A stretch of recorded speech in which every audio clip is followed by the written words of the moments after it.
There will be bank failures. You didn't hear that just from me. Jerome Powell himself said that, and we're going to talk about it today. You came here for the truth, so let me unveil that for you. Today, we are going to look at what's going on with these bank failures. I'm going to connect that in with everything that you need to know so that you can make the best decisions to be a better investor, to manage your retirement account, whatever the case may be. I'm not going to waste any more time. Let's begin.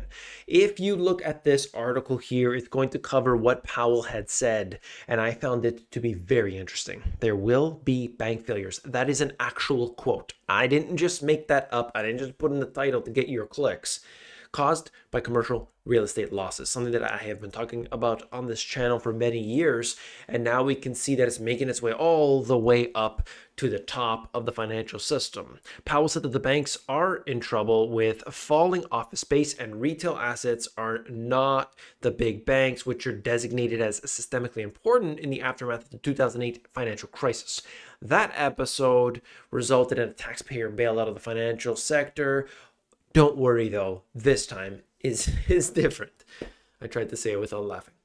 This is a problem we'll be working on for years more, I'm sure. There will be bank failures. It's not a first order issue for any of the very large banks. It's more smaller and medium-sized banks that have these issues. We're working with them. We're getting through it. I think it's manageable is the word I would use. And that isn't, it's so interesting.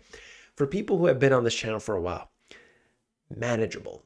You remember I've used that word several times. The debt, 30 trillion, 31 trillion, 30, they keep going. It's manageable. That word is, of course, nothing but propaganda. You see, they're suggesting that it's manageable because it's the small and medium-sized banks. Just because they're not systemically important, well then, it's no big deal.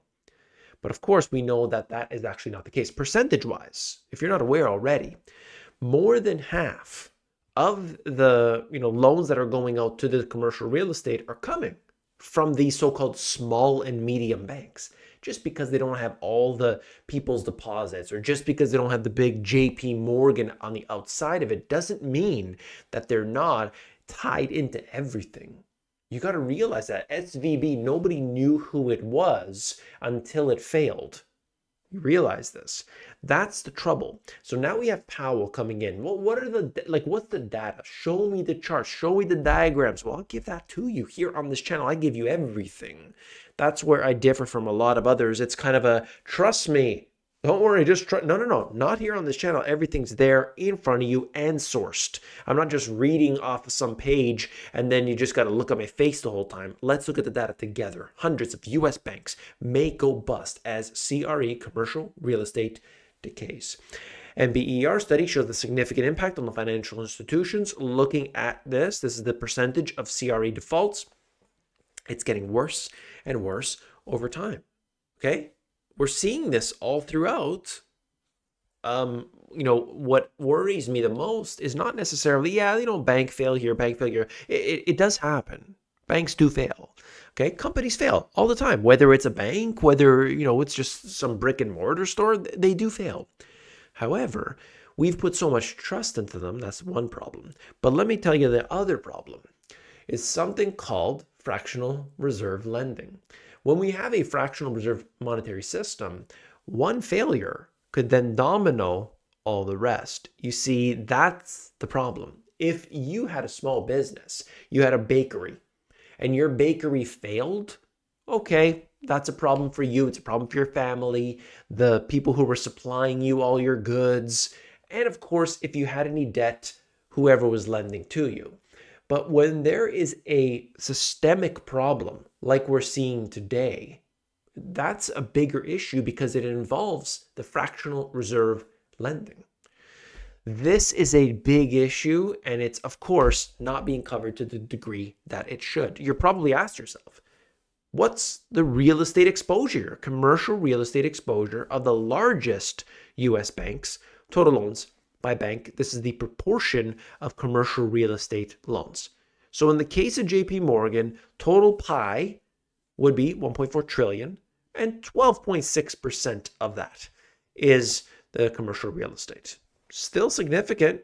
Bank of America's on there, Citigroup is on there, and then we move all down the list. And by the way, as they point out, bottom left corner, you could see it, New York Community Bank. If you haven't been on this channel for a while, I covered this recently. Now is the time to hit that thumbs up button. When you do so, you are then more likely to be notified of this. I track every single element of the financial system to a degree you just can't find anywhere else. In fact, I've been the most accurate analyst since 2020, documented here on this channel. I'm not saying that as a pat on the back.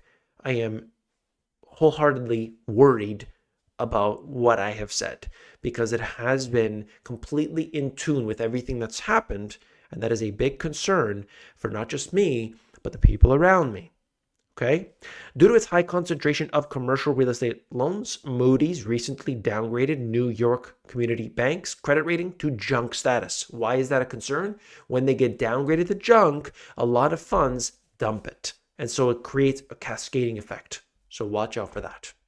Smaller banks pushed into commercial real estate. You can see the percentage of lending. Looking at it, all the different types here. That is, in fact, the case. Okay, so when we look at, and my goodness, commercial mortgage-backed securities, don't even get me started. But the point is, commercial real estate is one of those, like, some commercial could be fantastic. I really love the idea of multifamily residence. I think that is a very good thing overall. They're having their own problems, though. But when we're talking about office, in a world in which we have this hybrid office model now becoming kind of the norm, full-time from home for a lot of companies just not going to work. But there is, a lot of hybrid talk, especially in the financial sector. At the same time, retail, there's just way too much retail, particularly in the United States. You can't fill that in. And I get the thing all the time, yeah, but we'll just convert that to residential. It doesn't work in the vast majority of cases. I've covered the reasons why before.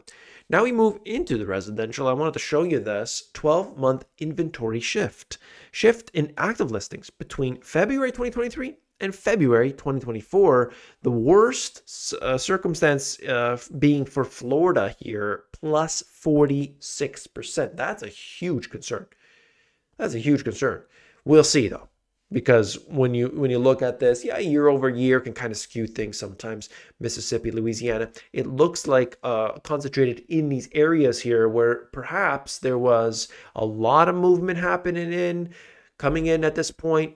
There's also the concern in any place when you build too much because, hey, there's a lot of demand, but by the time, 2 years, 3 years rolls around and you start to develop all these properties, depending on if they're small or if large properties, you get those online. What is the demand at that point? I know so many cases where they bought the land, they're ready to dig. All of a sudden, whoa, everything just stops, grinds to a halt.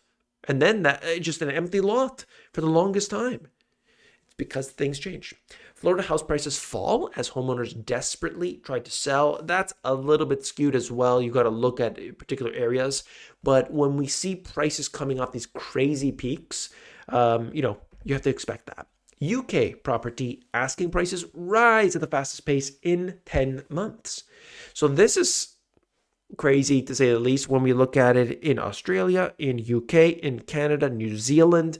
Generally, the prices have been very, very strong, especially when you spread that out and look at over a 5-year period. Let's say it's been ridiculous, in fact. As housing costs skyrocket, Sedona will allow workers to live in their cars. That's right. I have a solution for you. Are prices too high? Well, I've got a mobile place for you to live. It's got 4 rubber tires there, and you're all good. Just live in your car. Then you can move from place to place. It's fantastic. That's their solution. I mean, it's crazy. These people are out of their minds. Look at the conditions that are worsening. And if we're not going to focus on the one group, you know what? This is it. I'm going to say this right now. I wasn't going to say it. There are people out there that will say, end the Fed, end the Fed. And they point the finger at the government. Trust me. I'll point the finger at the government. Absolutely. But I'll also be pointing the finger at the number one perpetrator of the inflationary crimes, the Federal Reserve. Oh yeah, and the Fed. I'm sure you really care about the Fed. You love the Fed. You love the Fed because it pushes asset prices up. You don't care about other people and the fact that they suffer every time they print. You got assets. You'll make more assets because of, the way that your business runs. I've got more to say in time. Westbrook Partners defaults on loan tied to San Francisco Four Seasons. Just wanted to clarify that this is affecting everybody, okay? Chinese investors offloaded $31 billion of U.S. commercial real estate over the last 5 years. There's two reasons: capital controls and lending caps. Chinese investors, they're restricted on how much money that they can pull out. And certainly that has been the issue here. There's other reasons for it as well. But there's $30 billion right there. A lot of people don't want the outside investment, but trust me, a lot of money is there. Like the real estate industry would in fact collapse entirely if all outside investors were to simply pull out. Pulling out sometimes not the best idea.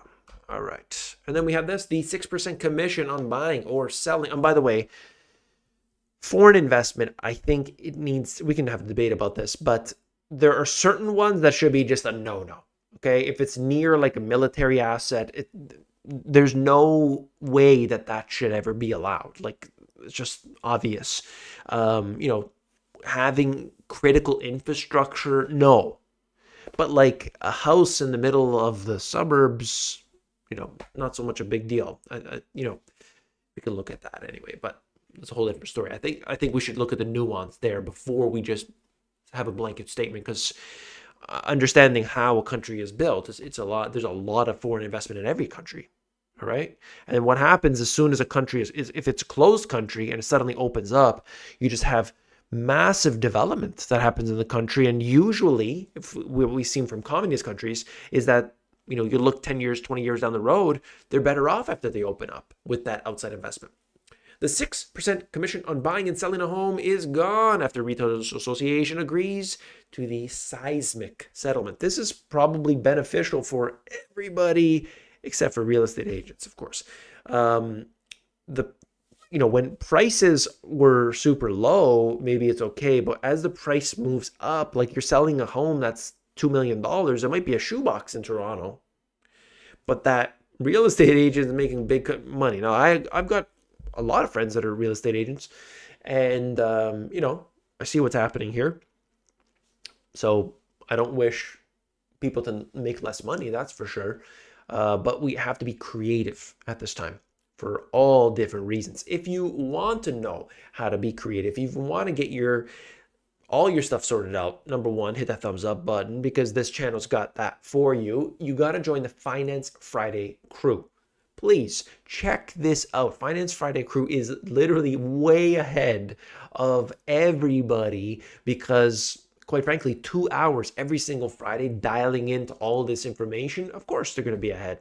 That link is in the description. I also talk about diversification, like building an online business, which is if you're trying to make money, you can't, if you're going to make 7% to 10% a year and you're lucky to do so, year over year over year over year, you're never going to be able to escape the inferno of inflation. And that's why I talk about on the Sunday sessions, building an online business, and then we go expand from there. That's just the tip of the iceberg, baby.